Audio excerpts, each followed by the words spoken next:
Time दुनिया की अनसुलझी रहस्यों में से एक है। इसे आज भी साइंटिस्ट समझने में लगे हुए हैं। तो चलिए आज इस टाइम के बारे में हम जानते हैं ये क्या है और ये कैसे काम करता है। टाइम अलग अलग जगह पर अलग अलग तरीके से बढ़ता है। अगर मैं एक क्लॉक को माउंटेन लेवल पे रखता हूँ और एक क्लॉक को मैं सी लेवल पे रखता हूँ तो माउंटेन लेवल का क्लॉक सी लेवल के क्लॉक से ज़्यादा स्पीड में बढ़ेगा, क्योंकि माउंटेन लेवल का क्लॉक पर सी लेवल के कंपैरिजन में कम ग्रेविटेशनल फोर्स लग रहा है। इससे हमें ये भी पता चलता है कि टाइम एक रिलेटिव क्वांटिटी है। अब हम टाइम और हीट के रिलेशन के बारे में समझेंगे। टाइम और हीट फंडामेंटल लेवल पे काफ़ी सिमिलर वर्क करते हैं। ये दोनों सिर्फ एक ही डायरेक्शन में फ्लो होते हैं। टाइम पास्ट से फ्यूचर की ओर बढ़ता है और हीट हॉट से कोल्ड की ओर बढ़ता है। इंटरेस्टिंग चीज़ ये है कि हम पास्ट और फ्यूचर में डिफरेंस हीट के कारण ही बताते हैं। हम पास्ट और फ्यूचर में डिफरेंस तभी बता सकते हैं जब कोई चेंजेस हुआ हो, और चेंजेस मोशन के कारण ही होते हैं। और मोशन को अगर हम माइक्रोस्कोपिक लेवल पे देखें तो मोमेंट ऑफ मॉलिक्यूल्स ही हैं। इसलिए हीट के बिना कोई भी चीज़ मोमेंट नहीं करेगा, और जब कोई चीज़ मोमेंट ही नहीं करेगा तब हम पास्ट, प्रेजेंट, फ्यूचर में फ़र्क कैसे बता पाएंगे। जब हम टाइम के बारे में बात करते हैं तब हम आइंस्टाइन के दिए हुए योगदान को कैसे भूल सकते हैं।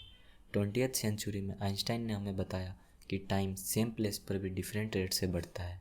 उन्होंने हमें बताया कि जो ऑब्जेक्ट क्विकली मूव करेगा उसके लिए टाइम स्लो हो जाएगा।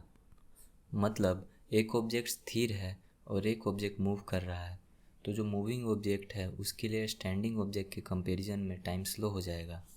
हम अगर अपने सराउंडिंग के बाहर जाएं, मतलब यूनिवर्स के टर्म में प्रेजेंट को समझें, तब हमें समझ आता है कि प्रेजेंट जैसा कुछ होता ही नहीं है। मतलब हमने बस अपने सहूलियत के लिए इसे बना लिया है। जैसे कि हम रोज़ सनसेट को देखते हैं और सन अर्थ से काफ़ी दूर है, वहाँ से लाइट यहाँ पहुँचने में 8 मिनट्स और 19 सेकेंड लगते हैं। इसका मतलब हम अपने प्रेजेंट में सन के पास्ट को देख रहे हैं। आसान भाषा में हम बोल सकते हैं कि सन का प्रेजेंट हमारे प्रेजेंट से अलग है। हमारी पृथ्वी इवेंट्स से बनी हुई है, ना कि किसी ऑब्जेक्ट से बनी हुई है। जैसे कि हमारी दुनिया में इजिप्शियन, मोनार्क जैसे बहुत एम्पायर्स आए और बिखर भी गए, मगर एक ही चीज़ कांस्टेंट है, वो है बदलाव। इसका मतलब अर्थ सिर्फ इवेंट से बना हुआ है, ना कि ऑब्जेक्ट से। इसको हम एक एग्जांपल से समझते हैं। एक ऑब्जेक्ट और एक इवेंट में सिर्फ ड्यूरेशन का ही डिफरेंस होता है। जैसे कि हम एक पत्थर को ऑब्जेक्ट मानते हैं और एक पानी पीने को इवेंट, मगर हम चीज़ों को अगर लॉन्ग टर्म पर्सपेक्टिव से देखें तो पत्थर भी लॉन्ग टर्म के बाद डस्ट में ही चेंज हो जाएगा। तो एक लॉन्ग टर्म इवेंट है। इसलिए अब साइंटिस्ट भी चीज़ों को टाइम में कैसे बदल रही है ये नहीं समझ रहे हैं, वो एक चीज़ दूसरे के रिस्पेक्ट में कैसे बदल रही है उसको समझ रहे हैं। हमने समझा कि पास्ट, प्रेजेंट, फ्यूचर ये बस हमारी बनाई हुई इल्यूज़न है, ये एक्चुअल में एग्जिस्ट नहीं करती। पर हमें ये इल्यूज़न क्यों होता है?